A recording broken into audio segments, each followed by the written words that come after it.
Welcome back, everybody, for another deep dive. This time we're going to be tackling something pretty incredible. It's the Yellow Emperor's classic of internal medicine, Yeah, specifically Chapter 24, which you actually recommended we take a look at. I did. It's all about blood and ki and form and spirit. Some of my favorite topics. I know, right?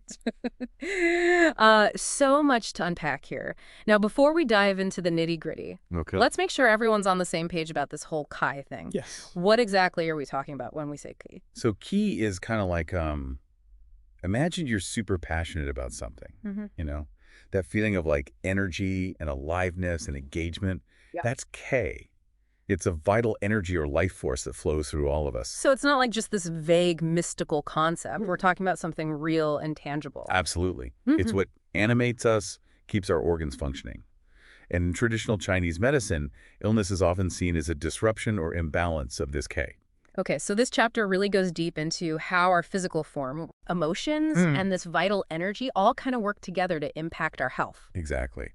Now, one of the things that really stood out to me in this chapter was this idea that the primary channels in the body, like, each have their own natural balance of blood and ki, Yeah. and that this balance can actually manifest in some pretty noticeable ways. It's true.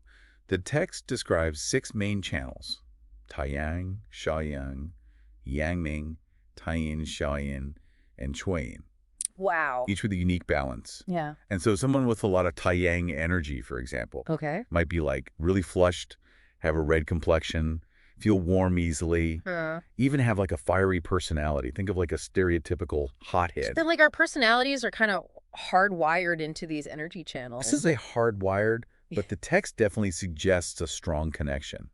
You know, someone with more Taiyin energy, for example, might be paler, feel the cold more intensely, and have a calmer demeanor. I can totally see that playing out. Yeah. You know, I was reading through this chapter and I got to this section about the shoe points on the back, Right. which are linked to each of the major organs. Right. Yeah. And what I found fascinating was the method they used to actually locate them. Body measurements.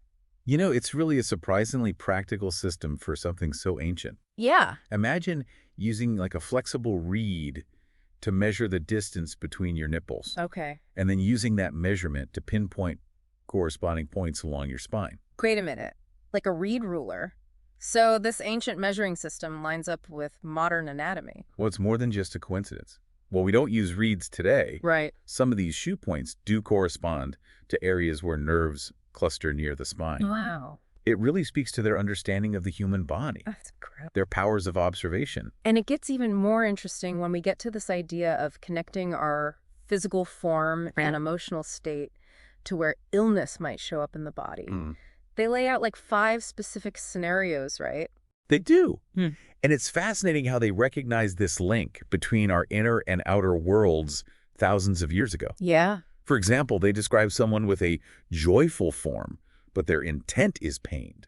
Like, you know, someone who's putting on a happy face, but inside they're struggling. Right, like faking happiness Exactly. could actually make us sick. Well, they suggest this disconnect can lead to problems with the vessels, Wow. which in modern terms we might think of as like circulatory issues or even cardiovascular problems. It's like they were onto something with this mind-body connection stuff way back then. And for this scenario, they recommend things like moxibustion and acupuncture to kind of like restore balance in those cases. Okay, but what about someone who is genuinely happy, Right. both in form and intent? Are they in the clear?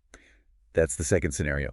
Form and intent joyful, No. describing a state of genuine happiness and contentment. Uh-huh. But even then, the text says illness might arise, but this time in the flesh.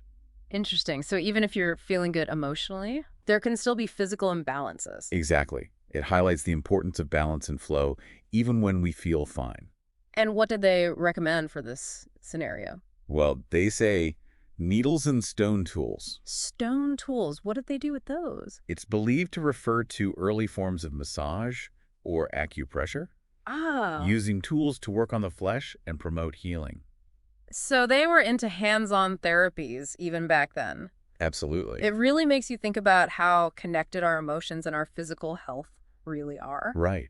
It's a question we can all ask ourselves, like, Yeah. do our emotions truly impact our physical well-being. I'm already starting to think about my own habits, like how I deal with stress. Yeah. This deep dive is making you do some serious self-reflection. That's great. But there's more to uncover, right?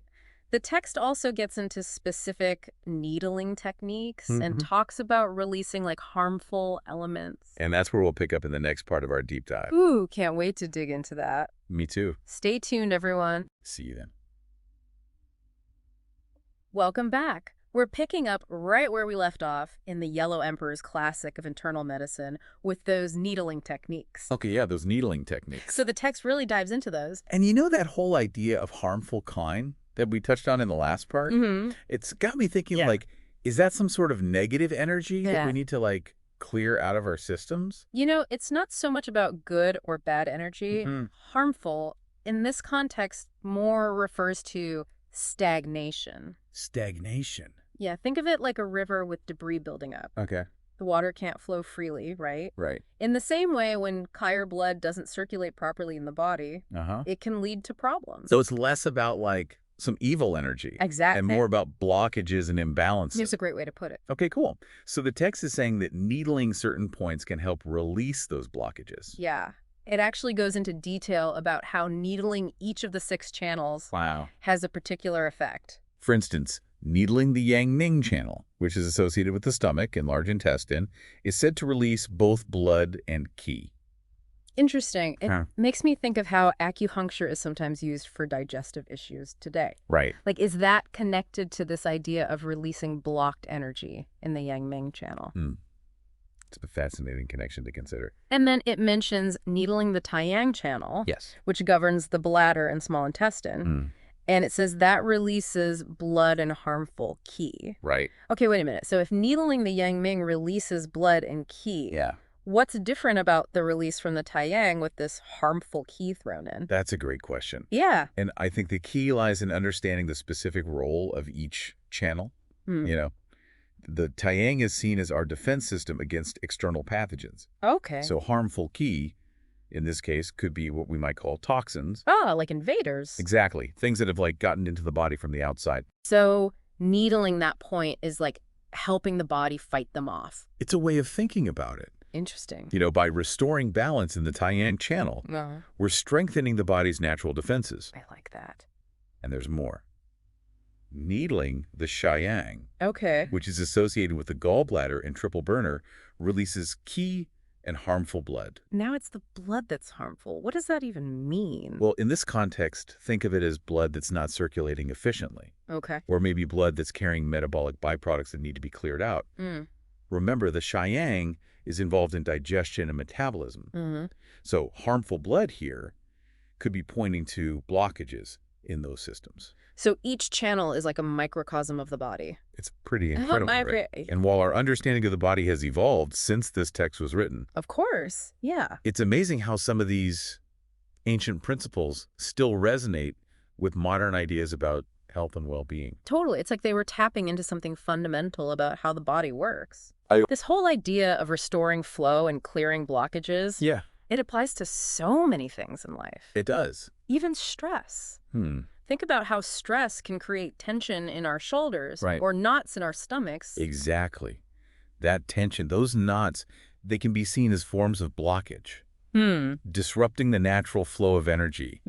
And potentially contributing to discomfort or even illness. It's like this ancient text is giving us a new way to understand our everyday experiences. A new lens to view things through. Yes.